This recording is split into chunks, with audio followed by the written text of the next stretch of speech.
starting as low as third grade is a lot. I think it's starting as low as third grade. We've seen some of the terminology. There's a lesson that's called the fig leaf lesson. They were telling me, I think it's second grade, I'm not too sure, second or third grade, that if we don't have food, what do we do? And we don't have house, what do we do? And then you cover up your private parts if we don't have clothes. So it has to do with scaring them of the scarcity of materials in it. So that's called the scarcity lesson. This one that just came out, excuse me. Know exactly what your footprint is. Your footprint, and this is in high school, that you have a footprint here. So if you never eat meat, you want the lowest, you get 1. If you eat meat, you're up to 3, okay? So write this down. If you waste food, you're a 3. If you don't waste much of your food, you're 1. If you don't use plastic bags, you're 1. If you buy stuff at the supermarket, you're a 3. Those are opposites. If you use a bicycle, you're a 1. If you use a car, you're a 3. If you stay at home on your holidays, you're a 1. That's good. If you travel out of state or country, you're 3. That's bad. How many cars do you have? None. That's good. If you have more than 1, that's 3. You're bad. If your house has 1 to 3 rooms, that's 1. That's good. If your house has 7 or more rooms, that's 3. That's bad. If you use solar, wind, that's good. A combination of electricity, coal, and wood, that's bad. If you recycle everything, that's a 1. If you recycle only 0 to 2 things, you don't get much from that. And you go through this. Oh, I have to read the second page because we have to laugh every once in a while. If you conserve water by doing things such as sharing baths, using rainwater garden with plants that are indigenous, and use a toilet that is a dual flush or not own a swimming pool, then you get a 1 if you did all of those. And if you get only 2 of them, then you get bad. Well, you add that up, and if you have a low score, then you made a small footprint, okay? And you can even argue that and look at that and say, yes, there's some rationale to that. But at the bottom, they tell you that if you have a score of 0 to 13 here, then there should be more people like you.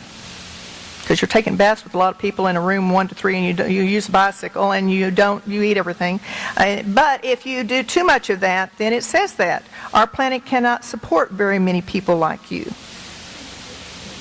I mean, you're telling kids this. And then the other one is, lighten up. If there were more people like you, we would need more planets.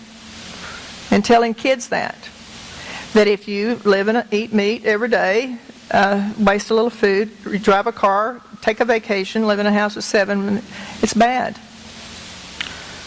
And then there's more lessons like that. Just that you want to shake your head on the whole thing. Sorry. Is it what? Well, I asked somebody if you took baths with people, and you lived in 1 to 3 rooms, and you grew your own food, and whatever, where would you believe in? They all said China. So. We've got time for one more question. Does anybody have one more? Is that it? That's it. Oh. Yeah.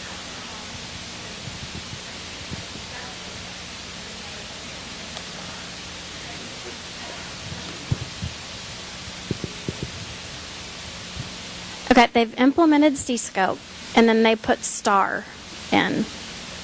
And now they've scaled back on STAR. My understanding of STAR was that it was a good